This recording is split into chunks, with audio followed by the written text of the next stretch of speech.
سے آزاد کر دے، میں فردوس میں داخلہ مانگتا ہوں، الہی جہنم سے آزاد کر دے۔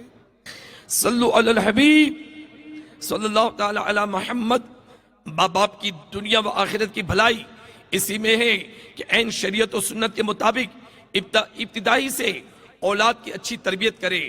جس طرح ان کی صحت کا خیال رکھتے ہوئے مختلف حفاظتی تدابیر اختیار کی جاتی ہے، گندگی والی جگہ سے بچایا جاتا ہے، کہیں کوئی بیماری نہ لگ جائے، اسی طرح انہیں برے ماحول کی آلودگیوں سے بچا کر اچھی صحبت فراہم کرے، ان کی اصلاح و مدنی تربیت میں جو رکاوٹیں ہوں انہیں دور کرے اور انہیں اچھے اخلاق و آداب سکھائے۔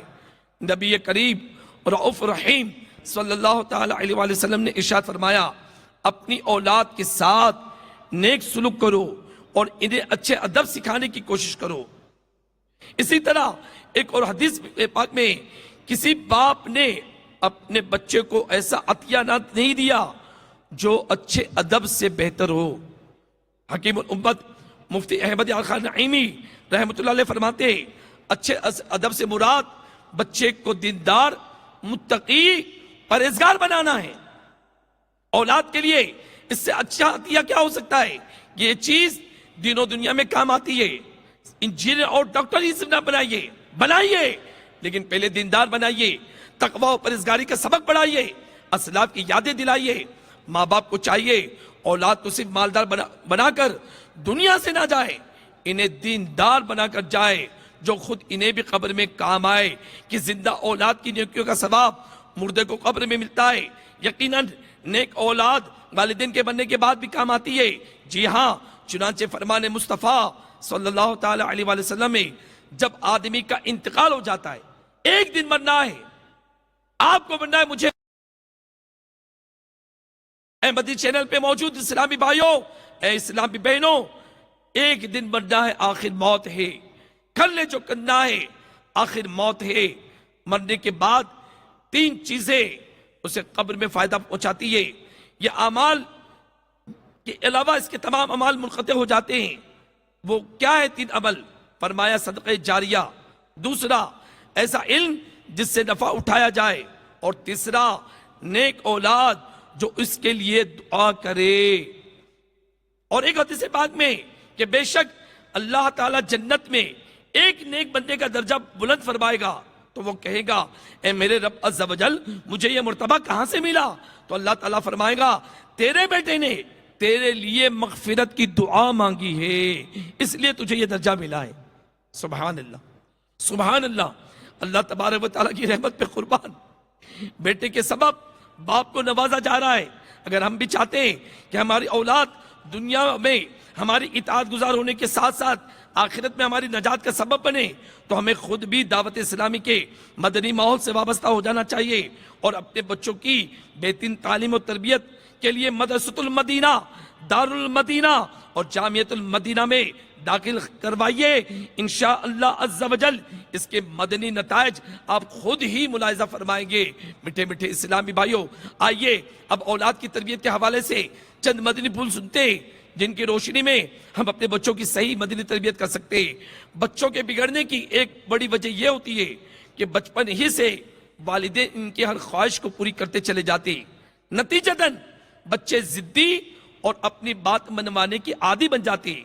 اس کا نقصان یہ ہوتا ہے کہ بعض اوقات کسی مجبوری کے سبب والدین ان کی خواہش پوری نہ کر سکے تو بچے رونا دھونا شروع کر دیتے ہیں، اور پھر والدین کو چاہتے نہ چاہتے ہوئے ان کی بات ماننی پڑتی ہے۔ جب بچے کا یہ ذہن بن جاتا ہے کہ جو روتا ہے اس کا کام ہوتا ہے، تو پھر آئے دن روٹ پیٹ کر نت نئی فرمائشیں پوری کروانا اس کا معمول بن جاتا ہے، اور اس طرح یہ سلسلہ تھمنے کے بجائے مزید بڑھتا ہی چلا جاتا ہے۔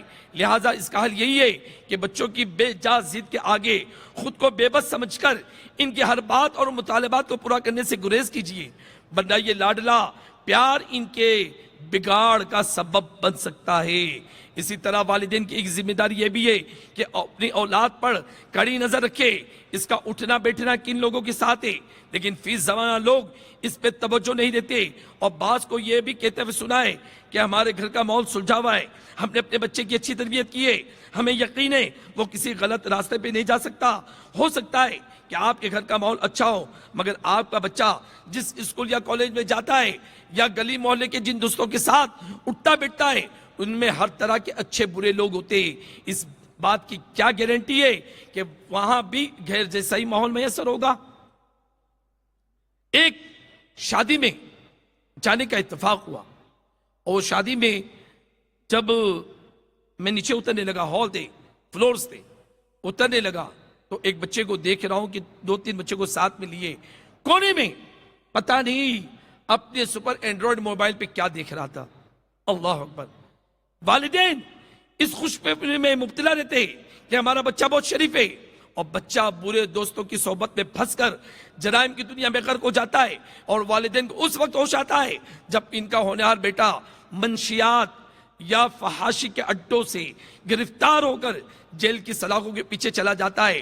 لہٰذا والدین کی ذمہ داری صرف یہی نہیں کہ پیسہ بنانے کی مشین بن کر خوب دولت اکٹھا کرے اور اپنی اولاد کو اچھے سے اچھا کھلائے، اچھے سے اچھا پلائے، دنیا کی ہر آسائش و سہولت انہیں مہیا کرنے کی کوشش کرے، بلکہ ان کی اچھی پرورش کے ساتھ ساتھ انہیں دینی تعلیم سکھانا، قرآن پڑھانا، فرض علوم سکھانا، نبی کریم صلی اللہ تعالی علیہ وآلہ وسلم کی محبت سکھانا، اچھے اخلاق اچھے کرنے کی کوشش کرنا، نیکیوں کی طرف راغب کرنا، اور بری صحبت سے بچانا بھی ماں باپ پر لازم ہے۔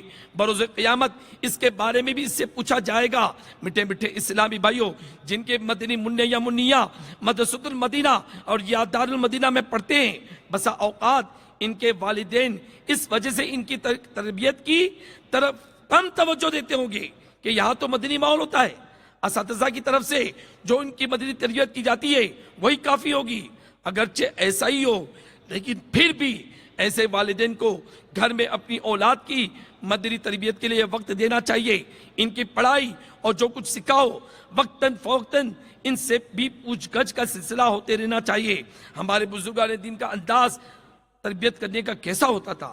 آئیے اس حکایت سے ہم بھی مدنی تربیت کے مدنی پھول چننے کی سعادت حاصل کرتے ہیں۔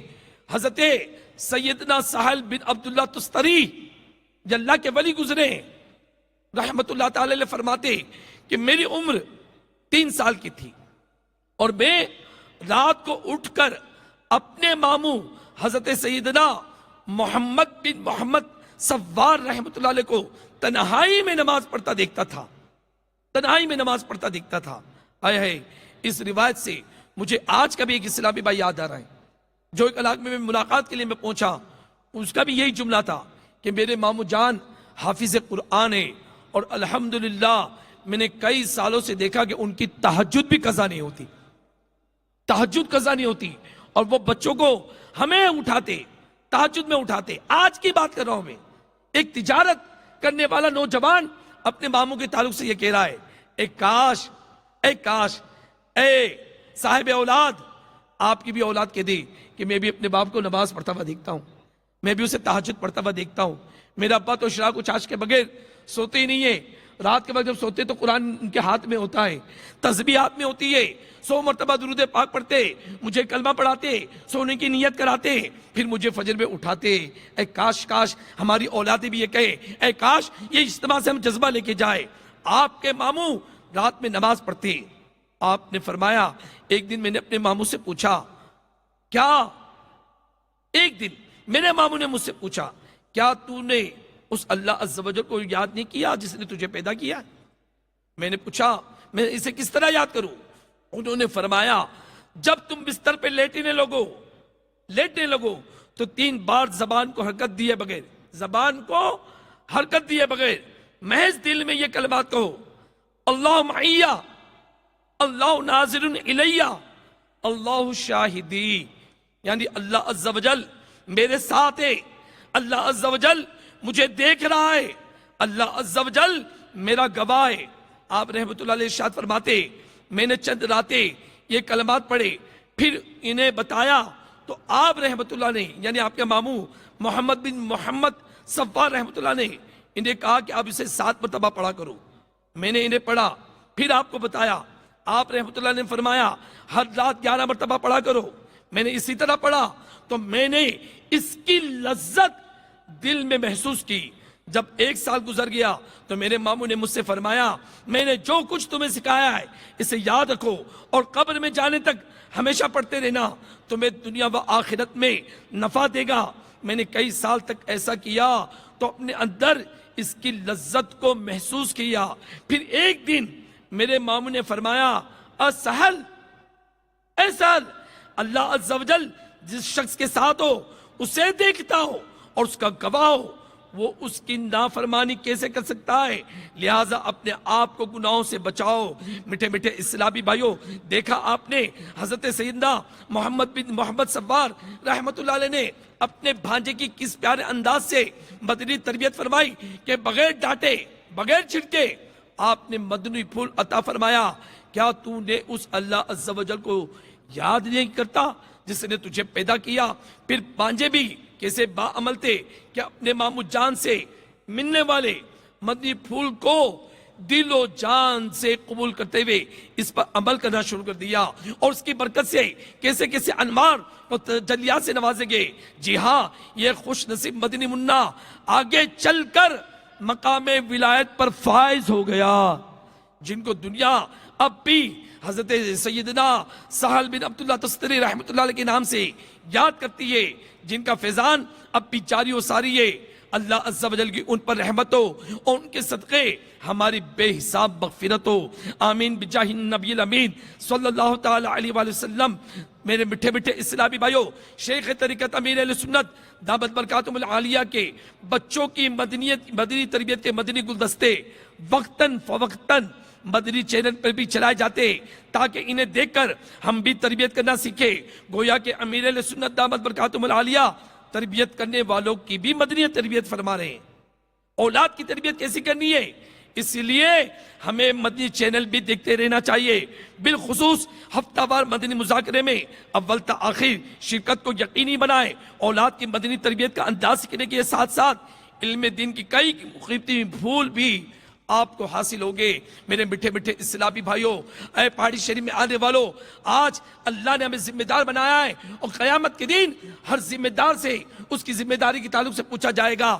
آپ کے تحت آپ کے اہل و عیال ہے، اللہ عز و جل کی تعلق سے پوچھے گا، اولاد کے تعلق سے پوچھ گچھ ہوگی۔ اس سے پہلے کہ آج جو ہم نے انداز زندگی بنایا ہے، وہ انداز زندگی ہمارا کیا ہے؟ میرا انٹیلیجنٹ بچہ جس کا آئی کیو لیول ہائی ہو، وہ چارٹرڈ اکاؤنٹنٹ بنے گا، وہ LLB کرے گا، وہ FCA کرے گا، وہ MBA کرے گا، نو ڈاؤٹ پڑھائیے۔ لیکن ایک آپ نے ذہن کیوں بنا لیا کہ یہ ناکام ہے، بار بار فیل ہوتا ہے، اب یہ جامعہ میں جائے گا، یہ مدرسے میں جائے گا؟ معاذ اللہ! آپ نے دین کے لیے آپ نے کمزور مال، ارے آپ ذرا غور تو کیجئے، مہمان آئے اچھا مال پیش کرتے ہیں، آپ کے کسٹمر آئے اچھا سیمپل پیش کرتے ہیں، اپنے ڈسپلے میں اعلیٰ ماڈل رکھتے ہیں۔ ارے آپ نے اپنی تجارت کے لیے اس کو اونچا مقام اور چھائی دینے کی کوشش کی، اور اپنی اولاد کی تربیت کا معاملہ آیا، تعلیم کا معاملہ آیا تو آپ نے صرف یونیورسٹی کا در دیکھا۔ آپ نے پیارے محترم اسلامی بھائیوں، آپ نے دین کو نہیں دیکھا کہ میرا بیٹا انٹیلیجنٹ ہوگا، وقت کا مفتی اعظم بن سکتا ہے، میرا بچہ انٹیلیجنٹ ہوگا، وقت کا وہ محدث بن سکتا ہے، میرا بچہ انٹیلیجنٹ ہوگا، وہ تمام اچھی تعلیمات کے ساتھ اسلام کی خدمت کر سکتا ہے۔ اے میرے اسلامی بھائیوں، ہمیشہ رہنا نہیں، ہمیں اس دار فانی میں کچھ اچھے کام کر لو، 4 دن کی زندگانی میں جو کچھ کرنا اچھے کام کر جاؤ، ہو سکے تو خدمت اسلام کر جاؤ گو۔ یاد رکھے حضرت حافظ رحمت اللہ تعالی علیہ، ان کو جب تختے دار میں لٹکایا جا رہا تھا، پھانسی میں لٹکایا جا رہا تھا، ان سے تمنا پوچھی گئی، آپ کی کوئی تمنا ہے، کوئی آرزو ہے؟ تو آپ نے فرمایا کہ میں کچھ شعر لکھنا چاہتا ہوں، کچھ شعر لکھنا چاہتا ہوں۔ کہا لکھ دیجئے۔ آپ نے شعر لکھا، کوئی گل باقی رہے گا نہ چمن رہ جائے گا، کوئی گل باقی رہے گا نہ چمن رہ جائے گا، پر رسول اللہ کا دین حسن رہ جائے گا۔ ہم سفیروں باغ میں ہے کوئی دم کا چہچہا، بلبلیں اڑ جائیں گی، سونا چمن رہ جائے گا، اطلس کم خواب کے پوشاک پر نازا نہ ہو۔ اطلس کپڑے کی مہنگی کوالٹی ہے، کم خواب یعنی جو کم نظر آتی ہے۔ اطلس کم خواب کی، ارے پوشاک پر نازا نہ ہو، اس طرح بیجا پہ صرف خاکی کفن رہ جائے گا۔ اے برانڈڈ سوٹ پہننے والو، اے برانڈڈ کپڑا پہننے والو، اے برانڈڈ جوتا پہننے والو، جو فقیر کو کفن مل رہا ہے وہ کفن آپ کو بھی ملے گا۔ جو قبر اسے مل رہی ہے وہی قبر 6x3 کے اس کمرے میں، تنگ و تاریک قبر میں آپ کو رکھا جائے گا۔ ایک شاعر کو جب پھانسی دی جا رہی تھی، اس سے کہا گیا کہ تمہاری تمنا کیا ہے، تمہاری آخری آرزو کیا ہے؟ تو اس نے کہا میں ایک شعر لکھنا چاہتا ہوں۔ لوگ ہنس پڑے، جیلر ہنس پڑا کہ شاعر کو موت کے وقت بھی شعری سوچیے۔ تو اس نے شعر لکھا، اور کیا لکھا پتہ ہے؟ اس نے لکھا کہ بنا لباس کے اس جہاں میں آئے تھے ہم، بنا لباس کے اس جہاں میں آئے تھے ہم، بس ایک کفن کی خاطر اتنا صبر کرنا پڑا، ایک کفن کی خاطر اتنا صبر۔ جھوٹ کو کالا کر دیا آپ نے، جھوٹ کا اس کو سچ بنا دیا، سفید کو کالا کیا، دین کا امتیاز مٹا دیا، اور بے تربیت اولاد دنیا میں چھوڑ کے چلے گئے۔ آؤ آؤ اسلامی بھائیوں، یہاں سے عزم کر کے اٹھو کہ خود بھی غلام مصطفیٰ بنیں گے، اپنی اولاد کو بھی بنائیں گے انشاءاللہ۔ اور جب ان کی تربیت کر کے انہیں لندن بھیجیں گے، انہیں پیرس بھیجیں گے، امریکہ بھیجیں گے، تو وہاں پہنچ کے بھی آپ کی اولاد کہے گی خوش روی اچھی لگی نہ سروری اچھی لگی، ہم فقیروں کو مدینے کی گلی اچھی لگی۔ آئیے میرے میٹھے میٹھے اسلامی بھائیوں، دعوت اسلامی کے مدنی ماحول سے وابستہ ہو کر اچھی اچھی نیتوں کے ساتھ یہاں سے لوٹیے کہ انشاءاللہ میں اپنی اور ساری دنیا کے لوگوں کی اصلاح کی کوشش کروں گا۔ انشاءاللہ اپنے گھر میں مدنی ماحول بناؤں گا، اولاد کی اچھی تربیت کروں گا، اور جامعۃ المدینہ کا در دکھاؤں گا، دارالمدینہ میں ایڈمیشن کراؤں گا، اچھے ماحول میں انہیں بٹھاؤں گا۔ اللہ تبارک و تعالیٰ کی بارگاہ میں دعائیں کہ پروردگار اپنے پیارے حبیب صلی اللہ علیہ وسلم کے صدقے، بابا شرف الدین رحمۃ اللہ علیہ کے وسیلے ہمیں اور ہماری قیامت کی نسلوں کو نیک بنا دے۔ صلو علی الحبیب صلی اللہ علیہ وسلم۔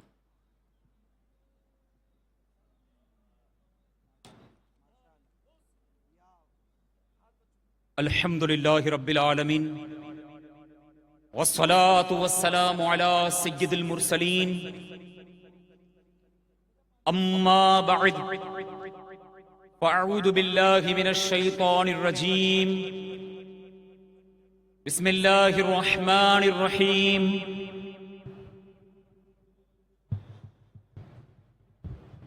الصلاة والسلام علیک یا رسول اللہ، وعلى آلك وأصحابك يا حبيب الله۔ الصلاة والسلام عليك يا نبي الله، وعلى آلك وأصحابك يا نور الله۔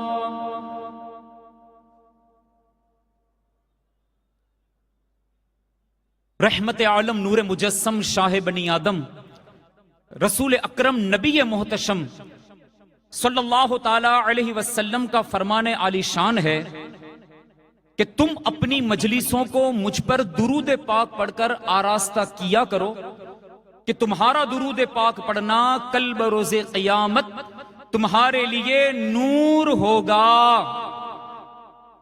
صلو علی الحبیب صلی اللہ تعالی علی محمد صلی اللہ علیہ وسلم۔ میٹھے میٹھے اسلامی بھائیوں، حصول ثواب کی خاطر بیان سننے سے پہلے اچھی اچھی نیتیں کر لیتے ہیں۔ فرمان مصطفیٰ صلی اللہ علیہ وسلم ہے، مسلمان کی نیت اس کے عمل سے بہتر ہے۔ دو مدنی پھول۔ نمبر ایک، بغیر اچھی نیت کے کسی بھی عمل خیر کا ثواب نہیں ملتا۔ نمبر دو، جتنی اچھی نیت زیادہ اتنا ثواب بھی زیادہ۔